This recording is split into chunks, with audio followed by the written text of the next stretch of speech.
उस क्षण उस फ्लाईओवर पर लोगों को किसने पहुंचाया? जब 20 मिनट तक फ्लाईओवर पर प्रधानमंत्री की सुरक्षा भंग हुई, सुरक्षा दस्तावेज जब बार बार फोन कर रहा था, संवाद स्थापित करने की कोशिश कर रहा था, तो क्यों हाथ खड़े कर दिए पंजाब की सरकार?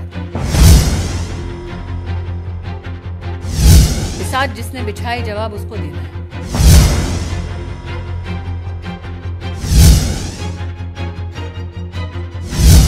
भारत के इतिहास में आज पंजाब की पुण्य धरती पर कांग्रेस के खूनी इरादे नाकाम रहे। जो लोग कांग्रेस पार्टी में मोदी से घृणा करते हैं, वो आज देश के प्रधानमंत्री को, उनकी सिक्योरिटी को किस तरह से भंग किया जाए, उसके लिए प्रयासरत थे। जो आक्रोश आप मुझ में और सुधांशु जी में देख रहे हैं, वो मात्र हमारे राजनीतिक संगठन तक सीमित नहीं है। हमने बार बार कहा, नफरत मोदी से कांग्रेस को है, हिसाब हिंदुस्तान से और हिंदुस्तान के प्रधानमंत्री से ना कीजिए। पंजाब सरकार को, कांग्रेस को आज जवाब देना होगा। प्रधानमंत्री किस रूट से एक स्थल पर पहुंचते हैं, उस पूरे रूट की सुरक्षा का प्रबंध और कोई भी गतिरोध नहीं है, ऐसा आश्वासन पंजाब पुलिस ने प्रधानमंत्री जी के सुरक्षा दस्ते को दिया। क्या जानबूझकर प्रधानमंत्री जी के सुरक्षा दस्ते को झूठ बोला गया? प्रश्न 2, प्रधानमंत्री जी के पूरे कैवलकेड को जब रोकने का प्रयास हुआ, 20 मिनट तक जब उनकी सुरक्षा भंग की गई, जिन लोगों ने प्रधानमंत्री की सुरक्षा को भंग किया, उन लोगों को प्रधानमंत्री की गाड़ी के पास तक, उस स्थल तक किसने और कैसे पहुंचाया? क्योंकि हिंदुस्तान में हर नागरिक जानता है कि प्रधानमंत्री की इस वक्त की मूवमेंट कहां, कब, कैसे हो रही है, यह साधारणतः जानकारी उपलब्ध नहीं होती।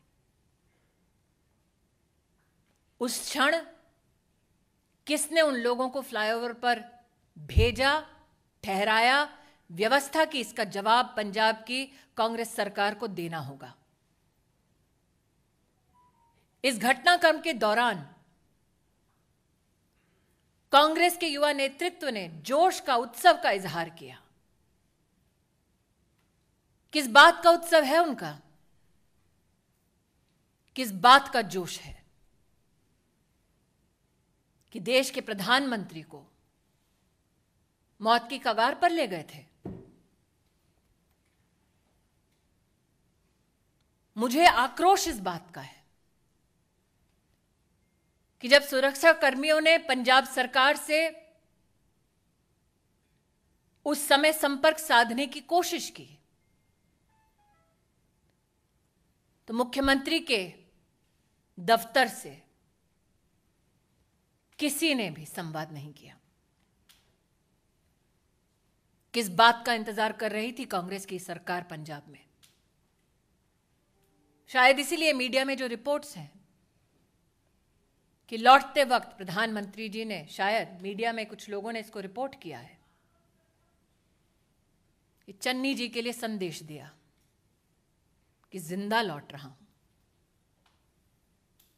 मैं आज कांग्रेस पार्टी से कहना चाहती हूं, नरेंद्र मोदी देश के प्रधानमंत्री बने देश के नागरिकों के वोट और आशीर्वाद से। उन्हें ध्वस्त करना है तो इलेक्शन में करते हैं। ये साजिश रचने की क्या जरूरत थी?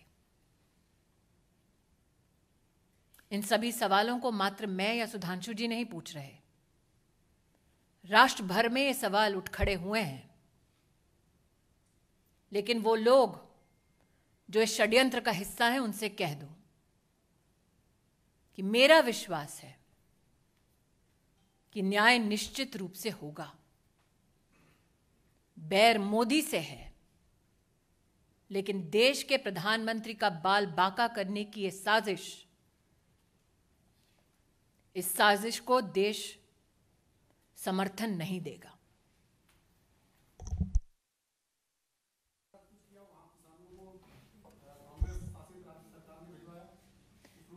नीरज जी, आप इतने वर्षों से पत्रकारिता कर रहे हैं, प्रधानमंत्री का दस्ता इस वक्त कहां है? आप इसका जवाब दे पाएंगे? ये सिर्फ सुरक्षाकर्मी, सुरक्षा बल और पुलिस जानती है। उस क्षण उस फ्लाईओवर पर लोगों को किसने पहुंचाया? दूसरा प्रश्न, प्रधानमंत्री जब निकले, प्रस्थान किया जब उन्होंने, तो पंजाब की डीजीपी ने आश्वस्त किया था कि कोई गतिरोध नहीं है। तो क्या वो झूठा आश्वासन था? जब 20 मिनट तक फ्लाईओवर पर प्रधानमंत्री की सुरक्षा भंग हुई, सुरक्षा दस्तावेज जब बार बार फोन कर रहा था, संवाद स्थापित करने की कोशिश कर रहा था, तो क्यों हाथ खड़े कर दिए पंजाब की सरकार ने? यह आकस्मिक नहीं हुआ, एक षड्यंत्र है, ऐसा व्यतीत होता है। एक टेक्निकल बात यह भी है कि आप लोगों ने जैसे Z+ सिक्योरिटी सुनी होगी, उसके ऊपर होती ASL एडवांस सिक्योरिटी लाइजनिंग, और उसके ऊपर होती है SPG, जिसमें सारे रूट को सैनिटाइज करना लोकल पुलिस की जिम्मेदारी होती है। तो अब उस हिसाब से आप स्वयं तय कर सकते हैं कि ये चूक है या षड्यंत्र, या आप तय करिए। आप मुझे ये कह रहे हैं कि कांग्रेस पार्टी ये कह रही है अपनी सरकार के माध्यम से कि उनको ये नहीं पता कि उनके प्रदेश में प्रधानमंत्री जी कहां हैं? क्या ये संभव है? जैसा कि सुधांशु जी ने आपको भी पूरी सिक्योरिटी डिटेल दी, सिक्योरिटी रन पूरे रूट पे करने का दायित्व पंजाब सरकार और पंजाब पुलिस के पास है। क्या आपके इस प्रश्न में इस बात का उत्तर छिपा हुआ है कि जानबूझकर सिक्योरिटी का पूरा प्रोटोकॉल फॉलो नहीं किया गया? एक बिंदु और भी है इसमें, जवाब पंजाब सरकार देगी या कांग्रेस पार्टी देगी प्रधानमंत्री जी के रूट पे? और चिंता मत करिए, प्रधानमंत्री जी का रास्ता कांग्रेस रोकती रही और देश की जनता मार्ग प्रशस्त करती रही। चलिए, जो फोन पर नहीं आए वो टीवी पे तो आएंगे।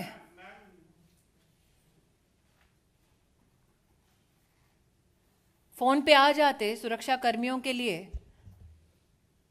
तो शायद प्रेस कॉन्फ्रेंस करने की नौबत नहीं आती। और पंजाब के मुख्यमंत्री, उनकी कितनी काबिलियत है, ये कांग्रेस पार्टी के पंजाब प्रदेश के अध्यक्ष से पूछिए ना।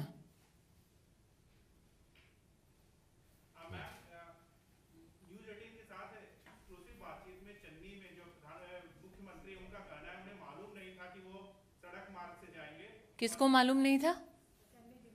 उनको मालूम नहीं था। गृह मंत्रालय की जिम्मेदारी और मुख्यमंत्री कौन है पंजाब का? उनको मालूम नहीं था कि पंजाब पुलिस ने किस प्रकार का आश्वासन दिया है, क्या सिक्योरिटी प्रोटोकॉल है? उनको मालूम नहीं था कि उनको और उनके ऑफिस को संपर्क करने का प्रयास कर रही थी सिक्योरिटी डिटेल? उनको मालूम नहीं था। लेकिन उन लोगों को मालूम था जिनको प्लांट किया गया फ्लाईओवर के ऊपर। मुख्यमंत्री को मालूम नहीं। जी, फिरोजपुर के एसएसपी को सस्पेंड किया गया है, तो क्या इतना काफी है और ये अकाउंटेबिलिटी सिर्फ उन्हीं की है? Pawns have been sacrificed. प्यादे को त्यागा है, बिसात जिसने बिछाई, जवाब उसको देना है। प्रधानमंत्री जी की सुरक्षा का निर्णय राज्य स्तर के एजेंसीज लेती हैं कि जिले स्तर पे। और जो आपने कहा कि वो कह रहे हैं कि उनको मालूम नहीं था, इससे स्पष्ट है कि पंजाब के मुख्यमंत्री का पार्टी संगठन से तो समन्वय था नहीं, अब प्रशासन से भी समन्वय नहीं है। तो ये जो स्मृति जी ने कहा, सरकार किस गति या दुर्गति के साथ चल रही है पंजाब में, यह स्पष्ट हो जाता है।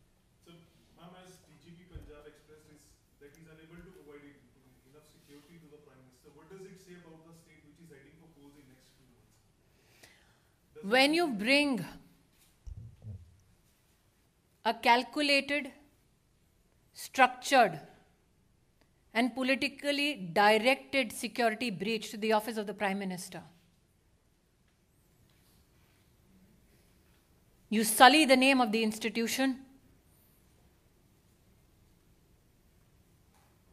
you sully the office that you hold, but more so, can somebody who is a part of an administration that is responsible to provide security deliberately partake in dereliction of duty so that the Prime Minister is brought to physical harm?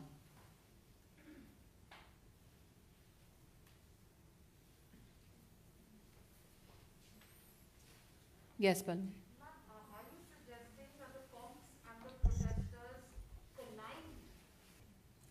वो देश के प्रधानमंत्री हैं, मात्र BJP के नहीं। Thank you. कुछ